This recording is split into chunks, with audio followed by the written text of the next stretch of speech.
سورہ بقرہ کے 20ویں رکوع کا آغاز ہے اور یہ دوسرے پارے کا چوتھا رکوع ہے۔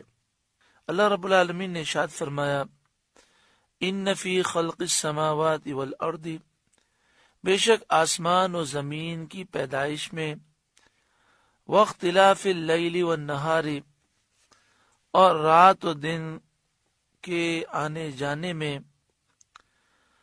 والفلک التی تجری فی البحر، اور اس کشتی میں جو دریا میں سمندر میں چلتی ہے، بما ینفع الناس، ان چیزوں کو لے کر جو چیزیں لوگوں کو فائدہ دیتی ہیں، وما انزل اللہ من السماء من ماء، اور جو اللہ نے آسمان سے پانی اتارا اس میں، فاحیا بہ الارض بعد موتها، پھر اس پانی کے ذریعے مردہ زمین کو زندہ فرمایا، وبث فیہا من کل دابہ، اور زمین میں ہر قسم کے جانور پیدا کیے پھیلائے، وتصریف الریاح والسحاب المسخر بین السماء والارض، ہواؤں کی گردش میں اور ان بادلوں میں جو آسمان و زمین کے درمیان حکم کے پابند ہیں، لآیات، ضرور نشانیاں ہیں، لقوم یعقلون، اس قوم کے لیے جو عقل رکھتی ہے۔ The 20th ruku of Surah Al-Baqarah begins here, and it is the 4th ruku of the second juz.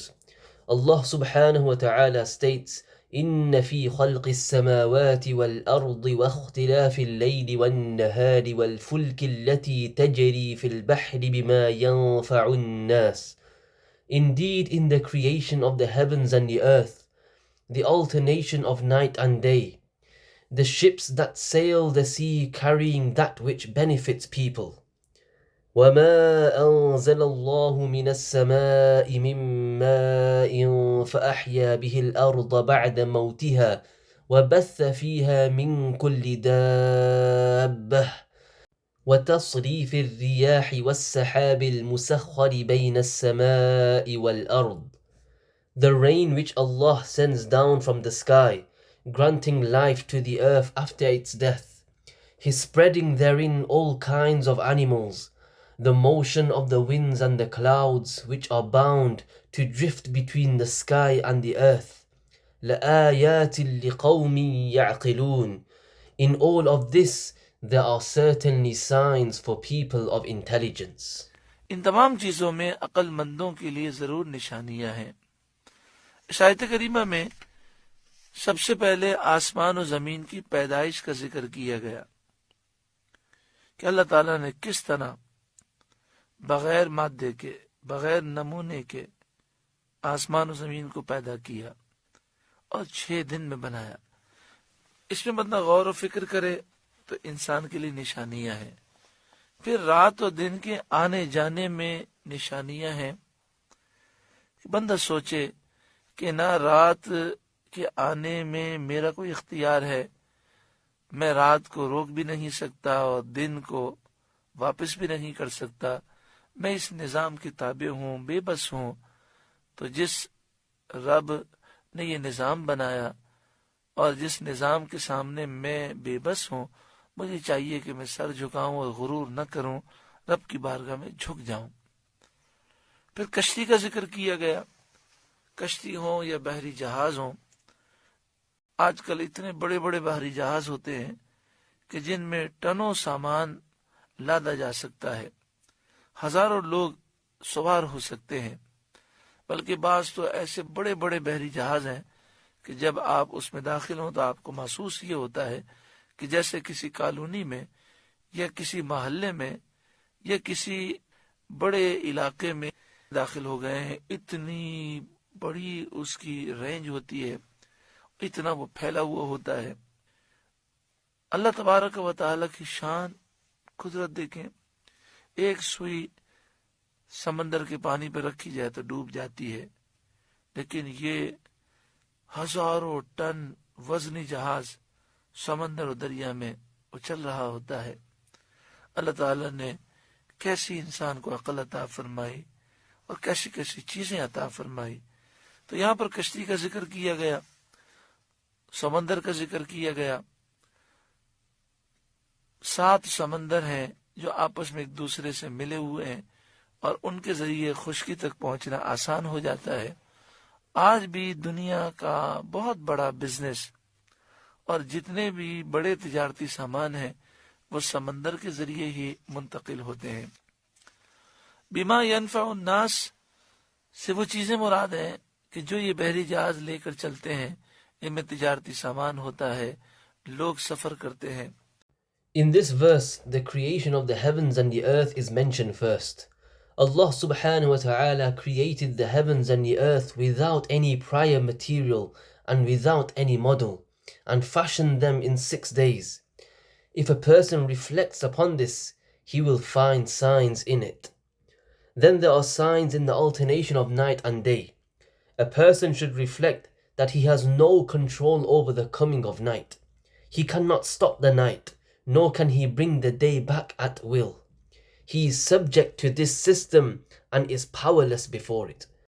Therefore, in front of Allah subhanahu wa ta'ala who created this system, a person should bow his head and abandon pride, humbling himself before his Lord. Then ships are mentioned.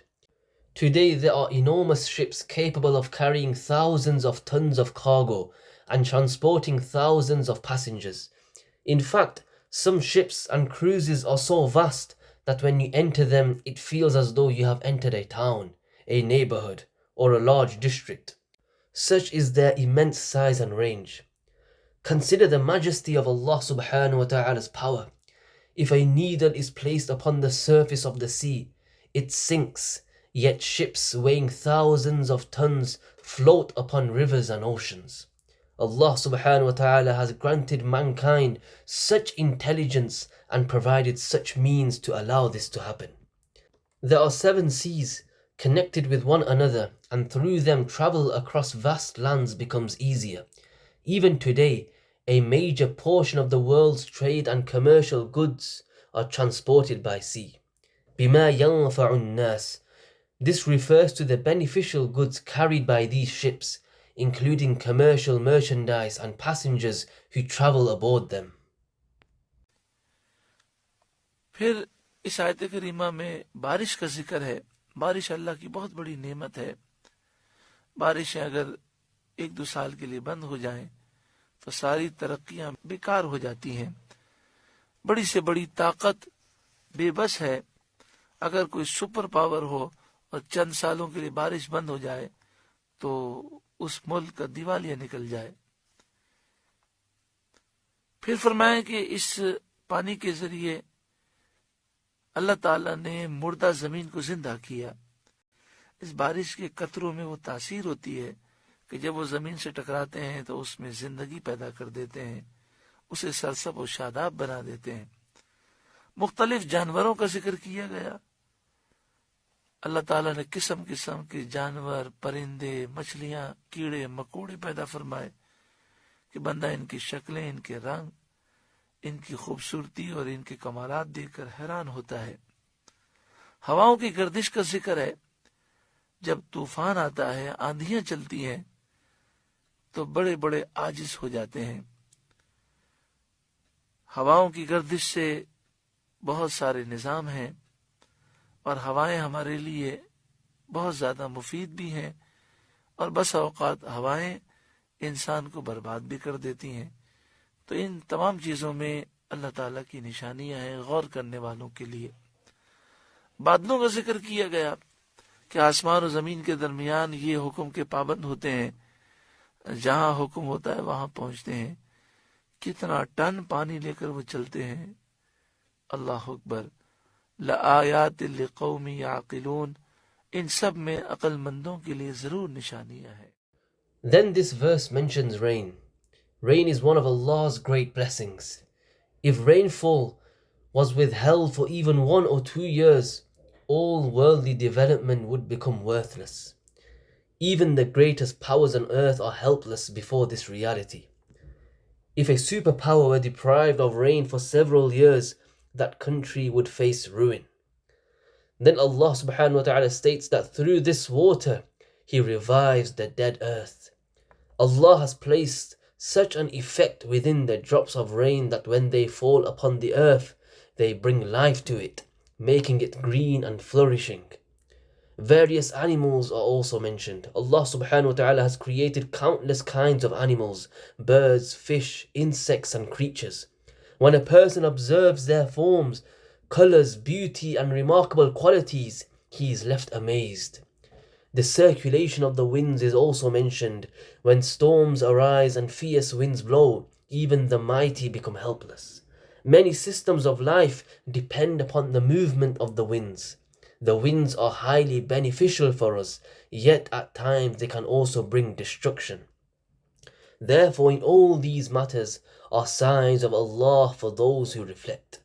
The clouds are also mentioned, suspended between the heavens and the earth, obedient to Allah's command. They move wherever they are commanded to go, carrying immense quantities of water. لَآيَاتٍ لِقَوْمٍ يَعْقِلُونَ. There are certainly signs for people of intelligence.